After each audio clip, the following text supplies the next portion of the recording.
이스라엘 가족이, 즉 야곱 가족이 애굽에 거주한 지 430년이 끝나는 그날에 이스라엘 백성들이 애굽 땅을 떠나게 됩니다.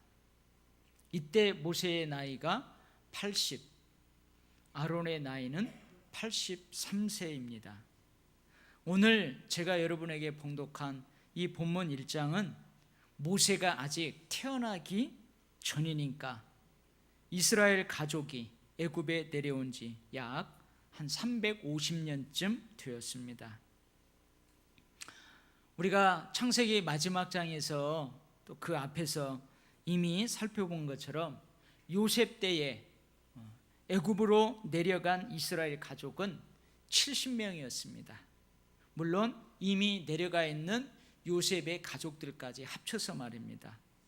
근데 약 400년 동안 이스라엘 가족은 히브리라는 큰 민족이 되었습니다.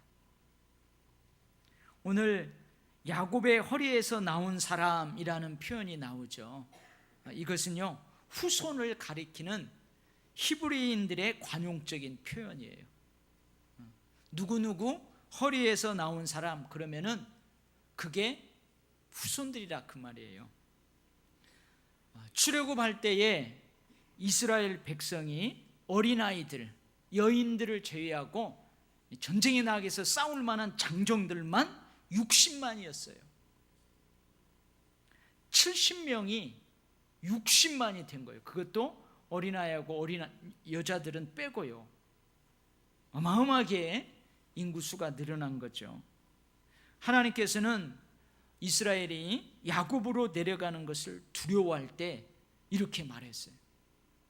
요셉이 살아있다는 소식을 듣고 당장에 가서 살아있는 요셉을 만나고 싶은데 이 언약의 땅인 가나안을 떠나서 애굽으로 내려가야만 한다는 거, 이거 고민이었잖아요. 그때 하나님께서 하신 말씀이에요. 야곱아, 나는 하나님이다. 내 아버지의 하나님이다. 애굽으로 내려가기를 두려워하지 말라. 내가 거기서 너로 큰 민족을 이루게 하리라. 내가 너로 거기서 큰 민족을 이루게 하리라. 이 하나님의 약속대로 애굽에서 이스라엘 가족은 생육하고 불어나고 번성하고 매우 강해가지고 온 땅에 가득하게 되었어요. 여기 온 땅이라는 말은 온 세상에 가득하게 되었다 그 말이 아니에요. 고센 땅, 그 고센 땅에서 거주했는데요, 그 고센 땅에 이스라엘 자손들이 꽉 차게 되었다 이 말이에요. 여러분, 이것은요 하나님의 축복이에요. 하나님이 약속한 축복이 실제로 눈앞에서 이루어지는 것을 목도한 거예요. 그러나 오늘 본문 말씀에 보면 자손이 번성하고 강하고 큰 민족이 되는 축복만 있었던 것은 아니에요. 요셉과 그의 모든 형제와 그 시대의 사람들이 다 죽었어요. 언약의 사람인 아브라함, 이삭, 야곱 다 죽었어요. 그리고 언약을 직접적으로 계승받은 제1세대인 요셉도, 그리고 그의 모든 형제도, 그 시대의 사람들도 다 죽었어요. 한번 생각을 해보세요. 언약의 직접적인 언약을 계승받은 1세대가 죽었어요. 근데 죽으면서 제1세대가 후손들에게 언약과 믿음, 신앙을 물려줬을 거 아니에요. 분명히 물려줬을 거예요. 그런데요, 만일 제2세대, 제3세대 계속해서 이어지는 그 후세대가 선조들이 물려준 언약, 믿음, 신앙을 잘 계승하지 못한다면 어찌 될까요?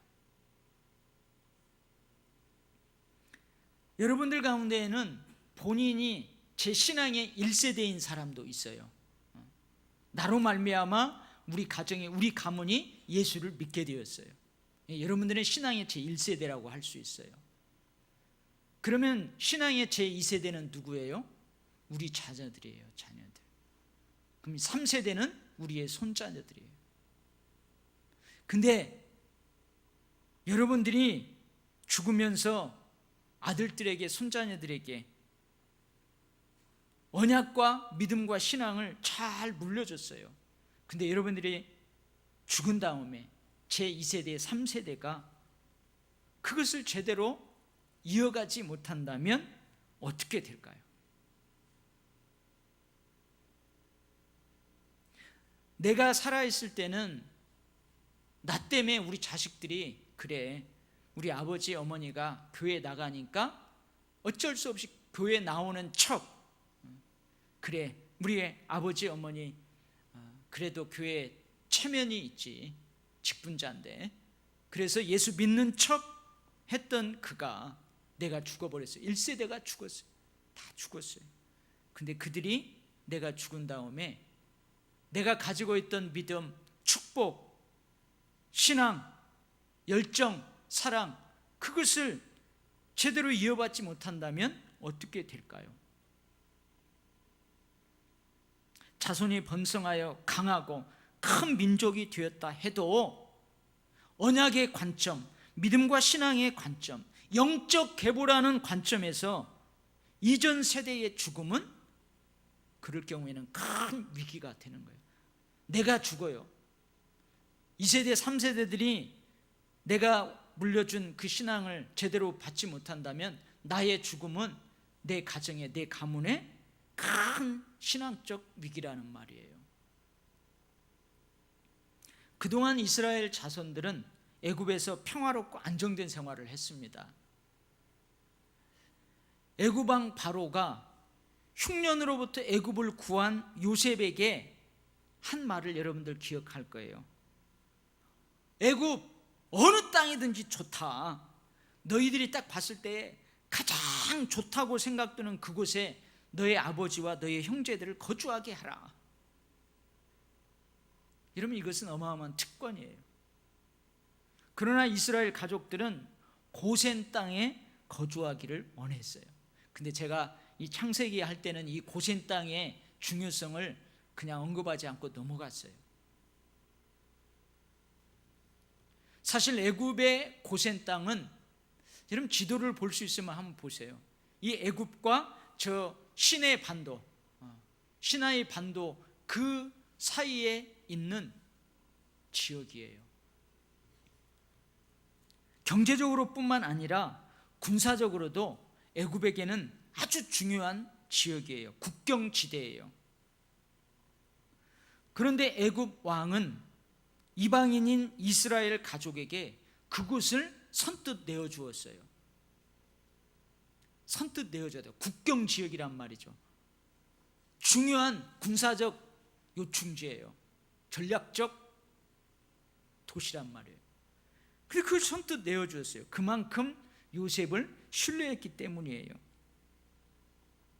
애굽 왕은 또 이스라엘 백성들에게 어떤 특권을 주냐면, 가족들에게 그 가족들 중에서 가축을 관리하는 능력이 탁월한 자에게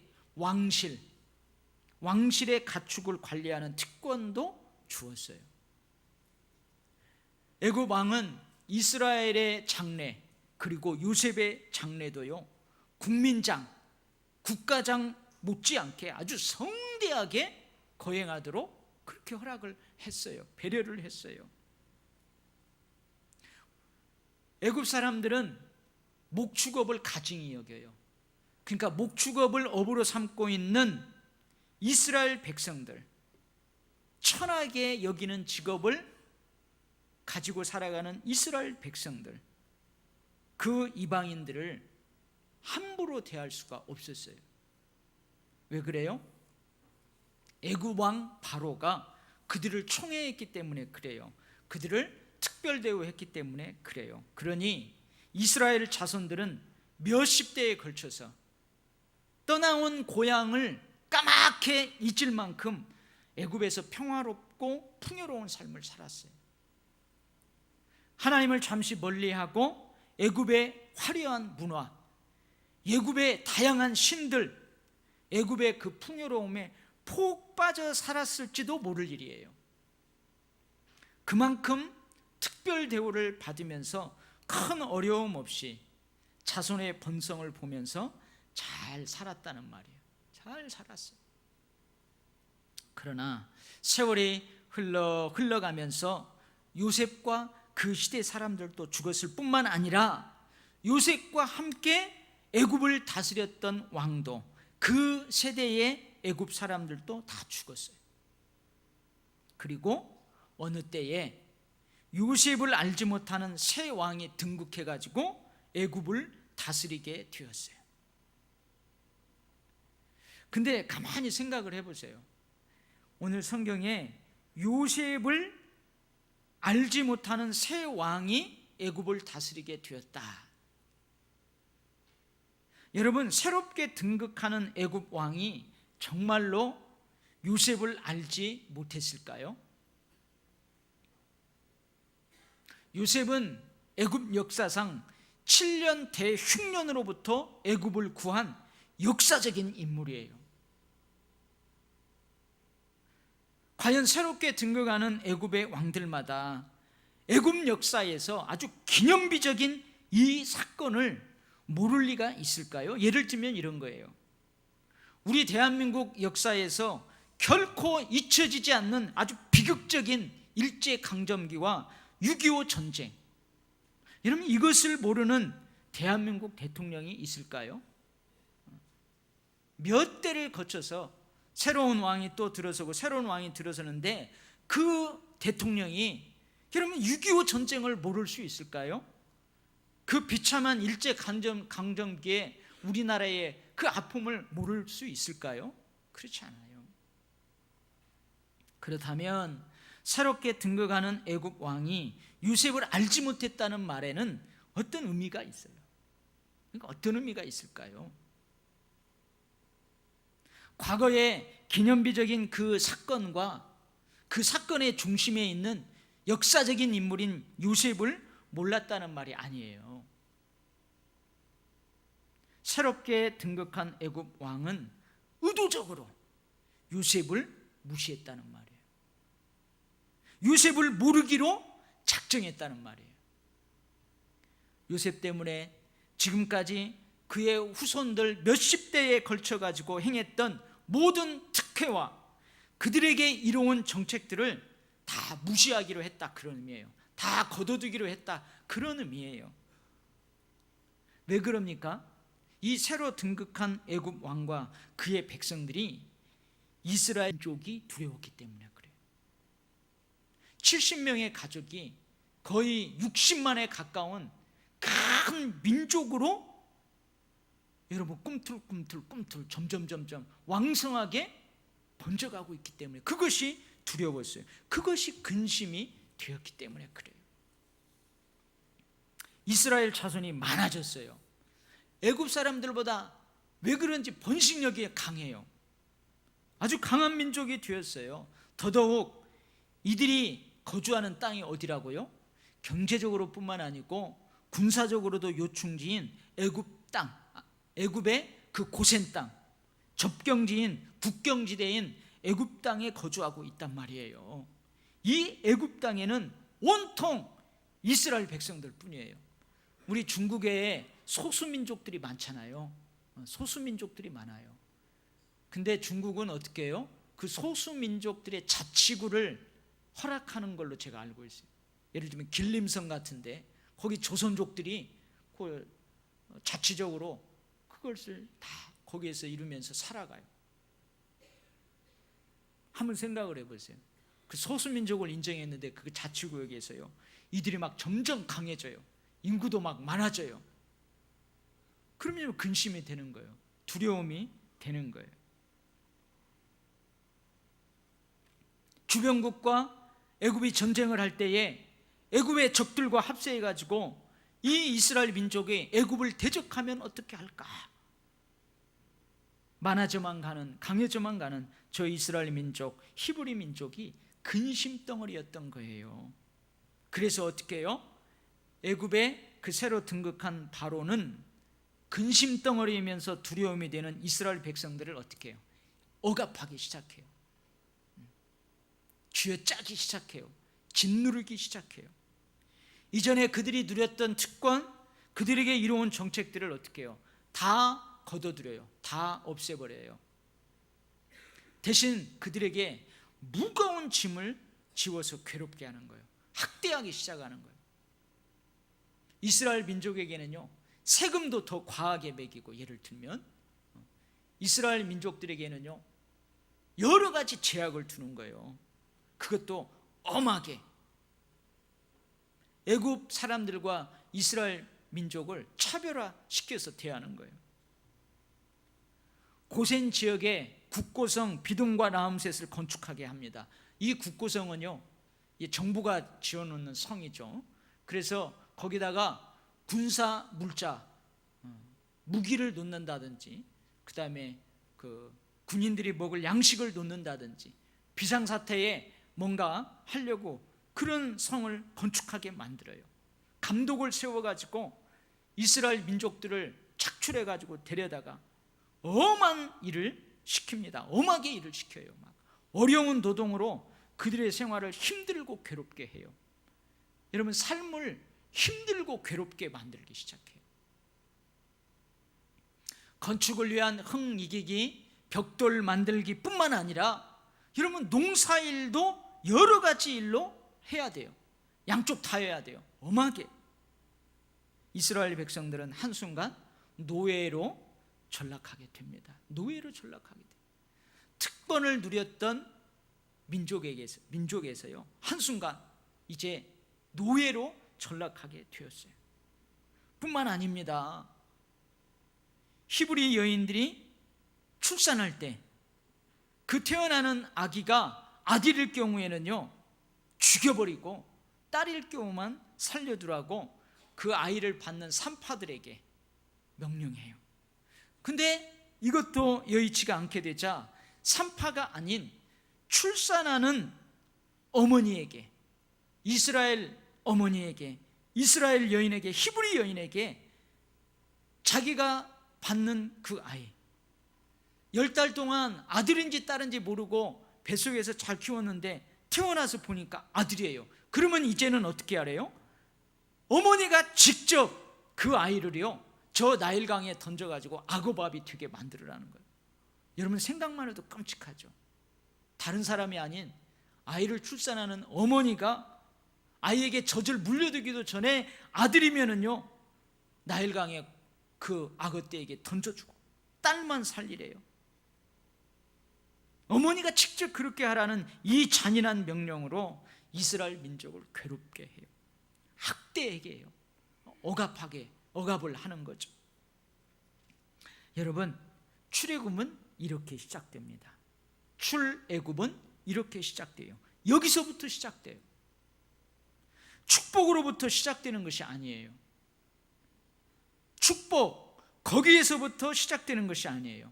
오히려 자손의 번성인 그 축복이 뭐가 돼요? 지금 자손의 번성, 자손의 그 강함, 많아짐이, 그 축복이 오히려 지금 뭐가 되고 있어요? 고난이 되고 있어요. 축복이 억압이 되고 학대가 되고 잔인한 고통이 돼요. 거기에서부터 출애굽은 시작돼요. 거기에서부터 애굽을 떠나는 것은 시작된다, 그 말이에요. 여러분, 왜 출애굽의 시작이 학대와 억압, 잔인한 고난과 고통일까요? 어찌하여 하나님께서는 학대와 억압, 가난과 잔인한 고통으로 이스라엘 백성들이 애굽을 떠나게 하실까요? 왜 그런 방법으로 이 애굽을 떠나게 하실까요?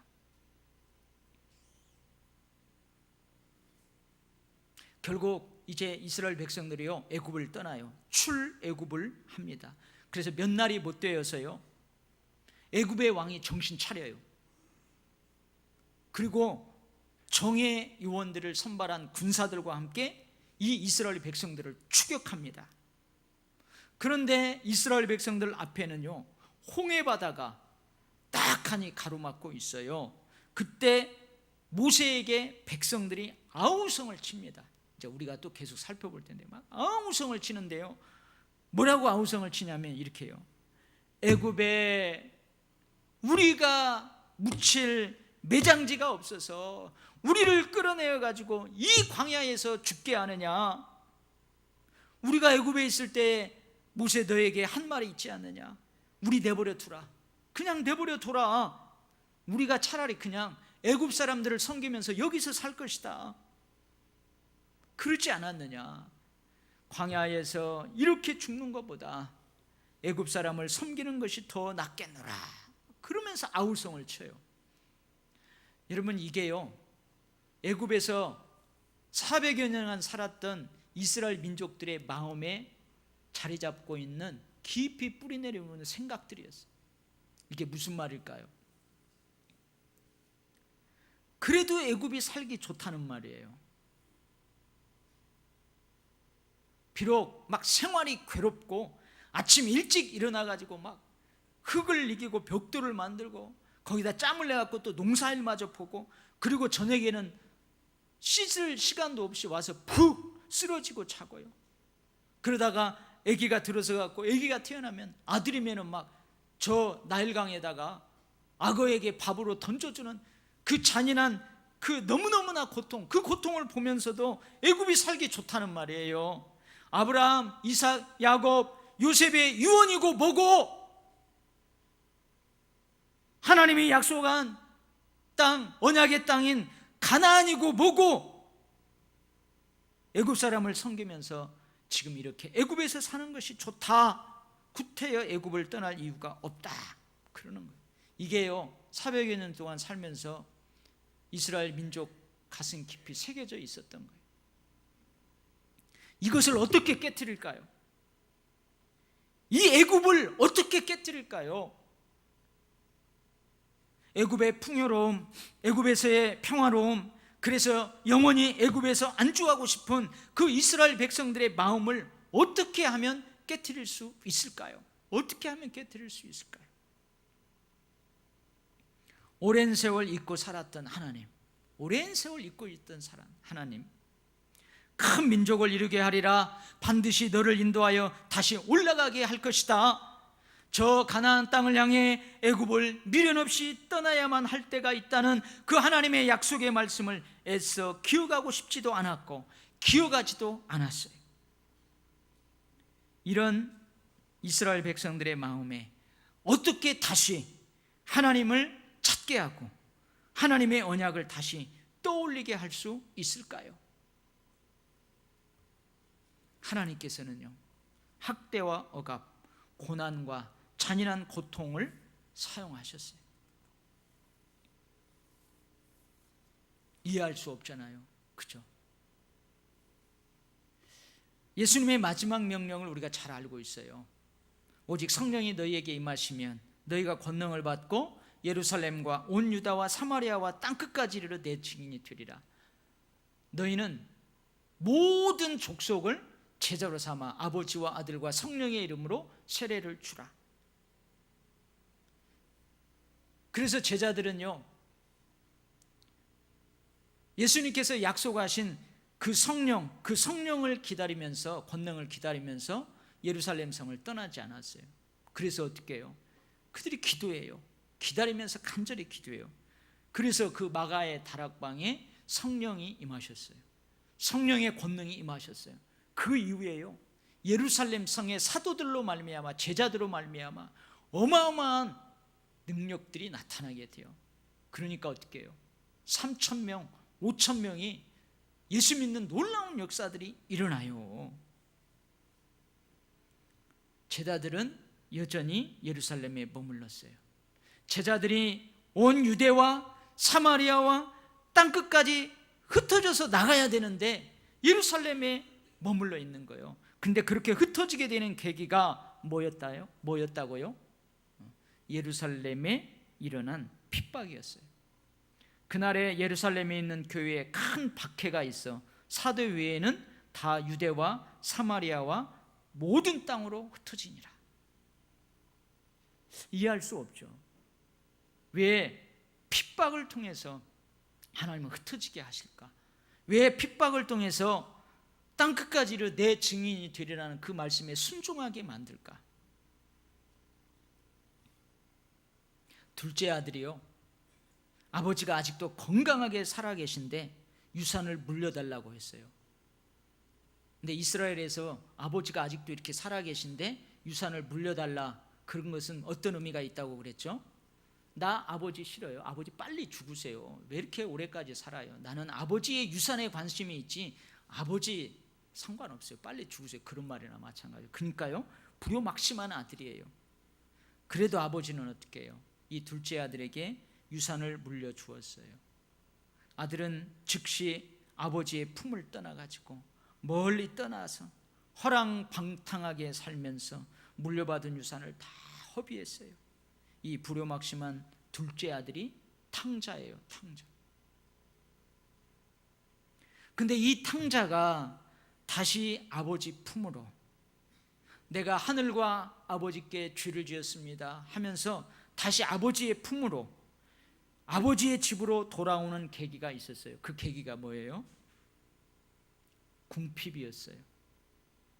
돼지를 치는 수치심이었어요. 여러분, 이스라엘 백성들은요, 돼지고기 안 먹어요. 왜냐하면 율법에 부정한 동물이라고 되어 있기 때문에. 근데 그 이스라엘 둘째 아들이요, 돼지를 친다니까요. 얼마나 수치스러워요. 돼지가 먹는 음식이라도 먹어야 하는 그 굶주림의 고통이 계기가 되었어요. 아버지의 품을 떠난 탕자가 다시 아버지 품으로, 다시 아버지의 집으로 돌아가는 계기는 고난이었어요. 고통이었어요. 그래서 누군가 이렇게 말하죠. 겨울이 없다면 봄은 그리 즐겁지 않을 것이다. 고난을 맛보지 않으면 성공이 반갑지 않을 것이다. 시편 119편 67절 71절 말씀이에요. 고난 당하기 전에는 내가 그릇 행하였더니 이제는 주의 말씀을 지키나이다. 고난 당하는 것이 내게 유익이라. 이로 인하여 내가 주의 율례를 배우게 되었나이다. 고난, 고통, 박해, 학대 당할 때에 그때야 기도합니다. 그때야 부르짖습니다. 하나님을 생각합니다. 자신을 돌아봅니다. 인내를 배웁니다. 평안히 이전에 하나님이 주셨던 그 축복을 지킨다는 것이 얼마나 소중한지를 알게 됩니다. 내 교만이 깨어집니다. 겸손해집니다. 더 나은 축복을 사모하게 하십니다. 더 크고 중하고 영원한 것을 사모하게 하십니다. 나를 강하게 하시고 견고하게 하시고 굳건하게 하시고 온전하게 하십니다. 할렐루야. 그래서요, 누군가는요, 고난을 뭐라고 그랬어요? 고난을 신비라고 그랬어요. 신비. 고난은 신비스러운 것이다. 그렇게까지 말했어요. 때로는요, 고난을 통해서만 저애굽을 떠나게 할 수 있어요. 고난을 통해서만 출애굽이 시작돼요. 사랑하는 성도 여러분, 우리도 인생을 살아가면서 떠나야만 되는 애굽이 있어요. 애굽이 있어요. 굽이굽이 우리가 출애굽해야 되는 그런 때가 있어요. 여러분, 우리 모두가 우리 인생에서도 이 고난의 신비를 깨달을 수 있기를 주의 이름으로 축복합니다. 아멘. 출애굽의 시작점에서 우리가 깨닫는 것 또 하나가 있어요. 그건 뭐냐면 세상 속의 하나님 나라입니다. 애굽은 세상 나라를 예표합니다. 이스라엘 백성은 하나님 나라를 예표합니다. 아니, 하나님의 나라, 하나님의 백성이에요. 애굽 속의 이스라엘 백성을 통해 우리는 세상 속의 하나님의 백성, 하나님의 나라를 볼 수 있어야 돼요.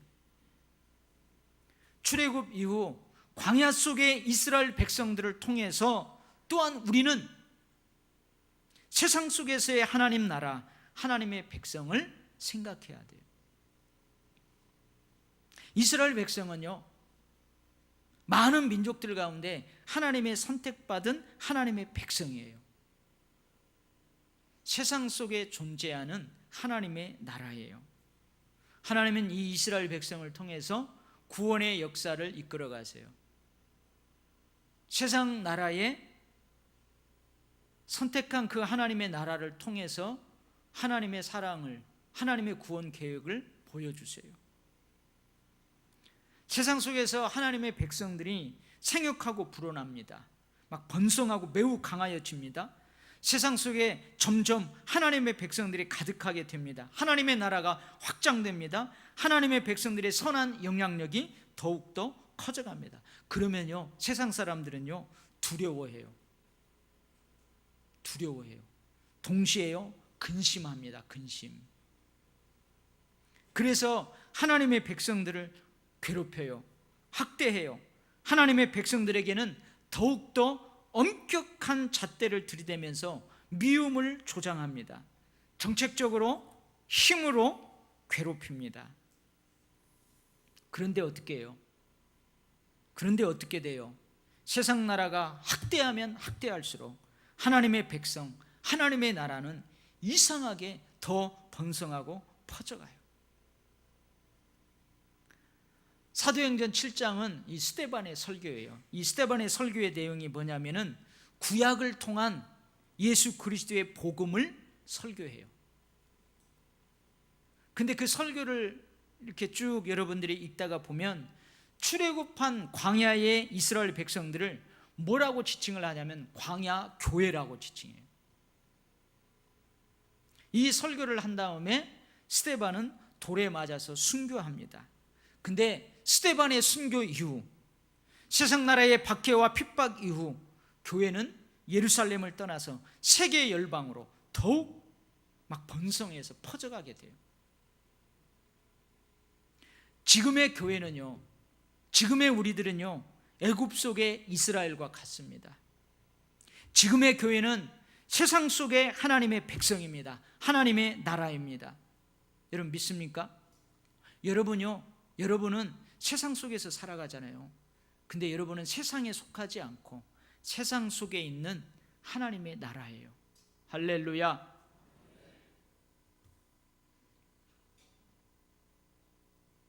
참된 교회는 역시 환난과 핍박 속에서 더욱 번성하여 퍼져갑니다. 우리 한국교회의 역사가 그랬어요. 교회를 핍박하면 핍박할수록. 저희 어머니도요, 처녀 때 그 마르득 선교사님이라고 호남 지방에 선교사로 초기 선교사로 오신 그 마르득 선교사님한테 세례를 받았대요. 근데요, 저희 외할머니가 교회 나가지 말라고 머리도 싹둑싹둑 잘라놓고요 막 그랬대요. 근데 그렇게 하면요 저녁에 외할머니 몰래 교회 나가곤 막 했대요. 여러분 이게 한국교회 성도들의 역사죠. 아마 여러분들 가운데 그런 분도 있을 거래요. 내 눈에 흙이 들어가기 전에는 결코 예수 안 믿는다, 우리 교회 안 나간다. 시집으로 왔는데요 며느리한테 시어머니가 그러는 거예요. 근데 며느리가요 핍박하면 핍박할수록 부엌에서 불 떼면서 그 부직갱이 갖고 십자가 그리면서 기도하고 우리 교회에도 그런 가정이 있어요. 남편 장로 되고 다 믿고 시어머니 시아버지도 다 믿고. 여러분 그렇게 우리 한국교회 역사가 그랬어요. 우리 성도들의 믿음의 역사가 그랬어요. 물론 세상 속에서 존재하기 때문에 하나님의 백성을 향한, 하나님 나라 교회를 향한 그 유혹도 끊임이 없어요. 그러나요 하나님께서는 또한 세상 나라의 왕의 명령보다 하나님을 더 두려워하는, 하나님을 더 경외하는 여러분 그 산파들을 애굽 속에 숨겨두셨어요. 그런 그들에게 하나님께서는 은혜를 베푸셨어요. 그들의 집안을 흥왕하게 하셨어요. 이뿐만이 아니에요. 여리고 성에 하나님께서는 세상 나라의 권세보다 하나님 나라의 권세를 더 두려워하는 누구를 숨겨두셨어요? 기생 라합을 숨겨두셨어요. 사도 바울이 복음을 두고 곳곳을 향해 갑니다. 복음 들고 세상 나라 이곳저곳에 가서 복음을 선포합니다. 근데 하나님께서는요, 그 세상 나라 속에 하나님을 경외하는 회당장, 로마 군대의 백부장, 천부장을 숨겨놓으셨어요. 때로는요, 사도 바울이 막 몸이 찢겨져 죽으려고 하는 그때요, 천부장이 백부장을 명해가지고 저 사람 살려내라고 그래요. 여러분, 죄인의 몸으로 배에 올라서 저 로마로 압송당할 때 그 배가요, 큰 풍랑을 만나가지고 이리 휩쓸리 저리 휩쓸리다가요, 어느 섬에 도착을 해요. 그러니까 로마 병사들이 어떻게 해요? 저 죄인들이 도망갈 거니까 다 죽여버리자 그래요. 근데 그 백부장이 어떻게 해요? 사도 바울 저 하나를 살리려고 그러지 말라, 죄인들 죽이지 말라, 죄인들 다 풀어서 헤엄칠 수 있는 자들은 헤엄쳐서 가도록 해라, 사도 바울을 살리려고. 그들을 통해서 사도 바울의 목숨을 구했어요. 그들을 통해서 사도 바울을 계속해서 복음사에게 매진하도록 하셨어요. 할렐루야. 여러분, 세상 나라가 이런 곳이에요. 우리는 세상 나라 속에 존재하는 하나님의 나라입니다. 치외법권 지역이죠. 하나님이 통치하는 하나님의 나라예요. 우리는 세상 나라 속에 존재하는 하나님의 백성이에요. 천국 백성이에요. 축복의 사람이에요. 언약의 사람입니다. 여러분 믿습니까? 아멘하지 못하는 사람은 그냥 예수 믿는 척하는 사람들이에요. 교회 나오는 척하는 사람들이에요. 과연 애굽이라고 하는 이 세상 나라, 광야라고 하는 세상 나라에서 하나님의 백성인, 하나님의 나라인 이스라엘 백성들은 어떻게 살았을까요? 또 어떻게 살아가야 할까요? 우리는 어떻게 살아왔고 또 우리는 어떻게 남은 인생을 살아가야 할까요? 출애굽의 시작점에서 보여주는 여러분 하나님 나라와 세상 나라와의 긴장관계, 그리고 그 긴장관계 속에서 살아가야만 하는 이스라엘 백성들, 그들을 통해서 우리들에게 들려주시는 그 하나님의 음성을 우리 모두가 들을 수 있기를 주의 이름으로 축복합니다. 아멘. 기도하겠습니다. 하나님 아버지, 출애굽을 이제 시작합니다. 역사적인 이스라엘의 사건으로만 보지 않게 하시고 하나님의 나라라는 관점에서 이 출애굽의 사건을 우리가 묵상하면서 주의 음성을 듣기를 원합니다. 출애굽을 통하여서 주시는 은혜와 능력으로 우리도 애굽을 깨트리고 출애굽할 수 있게 하시고, 여전히 그곳에서 하나님의 나라로 살아야만 되는 우리가 그 세상을 변화시키며 하나님의 나라를 확장하며 능력의 삶으로 또한 살아갈 수 있는 통찰력을 얻게 하여 주시옵소서. 아버지, 신앙의 1세대, 2세대들이 죽어갑니다. 후세대들이 나약해져 갑니다. 명목상 그리스도인으로 남고 신앙보다도 더 중요한 것이 있다 하며 신앙은 뒷전입니다. 우리가 죽으면 과연 그들은 하나님의 나라로, 하나님의 백성으로, 축복의 사람으로, 예수 그리스도의 사람으로 우리보다 더 잘 세상 속에서 하나님의 나라로 든든히 서갈 수 있을런지요. 주님, 우리의 가정, 우리의 가문, 우리의 교회, 후세대들을 하나님 축복합니다. 오 주님, 특별히 우리 교회는 1세대, 2세대, 3세대, 아니 아버지, 어머니는 교회에서 열심을 내는데 자녀들은 어디에 갔는지 없는, 찾아볼 수 없는 그런 가정들 많습니다. 아버지, 우리 교회도 1대, 2대가, 1대, 2대, 3대가 같이 행복해 하면서 믿음의 모델이 되는 그 가정들, 가문이 참 많았으면 좋겠습니다. 아버지 하나님, 우리 도율교회 모든 가정들 이 출애굽의 역사를 통하여서 큰 은혜와 결단들이 있도록 성령께서 강권하는 은혜로 함께하여 주시옵소서. 창세기에서 받은 은혜를 가지고 출애굽의 여정을 잘 마치고 저 가나안 땅에 잘 들어갈 수 있게 하여 주시옵소서. 예수님 이름으로 기도하옵나이다. 아멘.